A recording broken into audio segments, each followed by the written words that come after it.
अस्सलाम वालेकुम गाइस।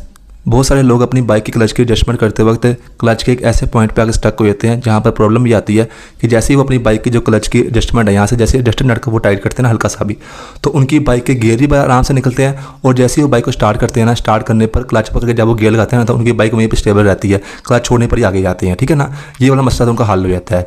लेकिन वहाँ पर बाइक स्टार्ट करते वक्त उनकी जो किक है ना वो स्लिप होती है। ऐसा लगता है जैसे कि उन्होंने ऊपर से क्लच जो है पकड़ा हुआ है, जबकि क्लच उन्होंने नहीं पकड़ा होता। ठीक है ना, तो ये प्रॉब्लम आती है क्योंकि जो किक है वो स्लिप होती है।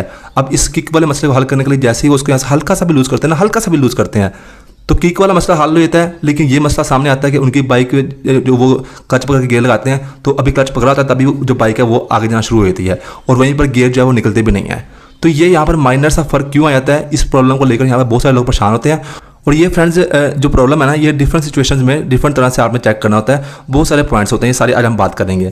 देखिए फ्रेंड्स, सबसे पहले तो अगर आपकी बाइक नहीं है ना, या आपकी बाइक बिल्कुल ठीक है, 2 साल चली है, 2.5 साल चली है, उसके बाद अगर ये प्रॉब्लम आती है ना, तो यहाँ पर फ्रेंड्स सबसे बड़ा जो मसला आता है ना एक ही, वो आता है इस किक के स्प्रिंग यहाँ पर लूज होने का। ठीक है ना, ये जो स्प्रिंग है ये आप चेंज करेंगे। जब आप इसको चेंज करेंगे तो आप क्लच बटन पूरी खोल लेंगे, तो खोल के आप इसको साफ करके ग्रीस लगा के ये स्प्रिंग आपने लाजमी नया लगाना है। क्योंकि जब ये स्प्रिंग ढीला होता है ना फ्रेंड्स, तब क्या होता है कि आप जब क्लच छोड़ते हैं ना तो एकदम से अंदर से जो है वो क्लच छूटता नहीं है। ठीक है, माइनर सा फर्क रह जाता है, क्लच यानी कि टाइट नहीं होता, यानी कि छोड़ने पर मुकम्मल तरीके से स्प्रिंग्स को नीचे लेके आता नहीं है, तो तब ये प्रॉब्लम यहाँ पर आती है। और नंबर 2 पे फ्रेंड्स, किसी वजह से आप अपनी बाइक का ये जो क्लच की जो प्लेट, ये जो क्लच वर्म की जो प्लेट सेट है ना, ये आप चेंज करते हैं पूरी, तो उस वक्त में क्या होता है कि एडजस्टमेंट जो होते हैं मैकेनिक बास का सही से नहीं करते हैं, फिर उसके बाद ये प्रॉब्लम आती है। तो उसमें हल क्या होता है मैं आपको बताता हूँ फ्रेंड्स। आपने मेरी ये एक वीडियो आपको नजर आ रही है, ये जाकर आप देख लें। जब भी आपने ये सेट खोलना है ना, तो आपने एडजस्टमेंट किसी वजह से आपने खोल करना है, तो एडजस्टमेंट आपने कंपनी रिकमेंडेशन के मुताबिक करनी है। वहां पर अगर आप करेंगे ना तो ऑटोमेटिक एडजस्टमेंट होगी। ठीक है, वो मैंने आपको सारा तरीका बताया हुआ कि आपने कैसे स्टेप बाय स्टेप हो जाकर आप देख लें कि आपने जब भी इस सेट को चेंज करना है ना, तो उसके अंदर ये जो होता है ना एडजस्टर नट, और ये जो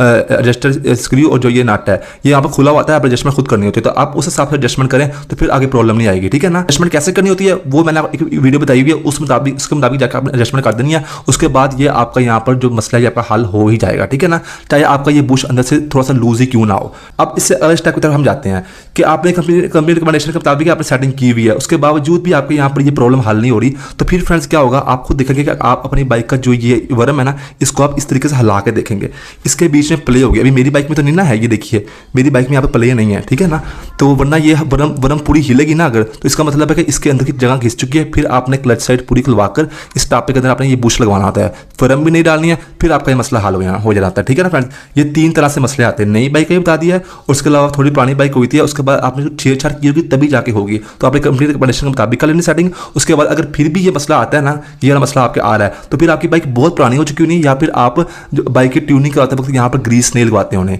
ठीक है, तो वो आपने लाजमी लगवाना करनी है, यानी कि ये चीज़ अंदर से आपकी घिसकी है, बुश आपका पुराना होगा, तो फिर आपने खुलवाकर बुश नहीं लगवाना होता है, वो बहुत पुरानी बाइक में जाकर मसला आता है। तो ये फ्रेंड्स यहाँ पर सारी चीज़ों का निचोड़ है। ठीक है ना, मैंने आपको बता दिया, इसके अलावा कोई मसला नहीं आएगा इंशाअल्लाह के बाइक में। तो बस मैं ये था आज की वीडियो। मेरा नाम है अतीक अजीज़। थैंक्स एंड अल्लाह हाफिज़।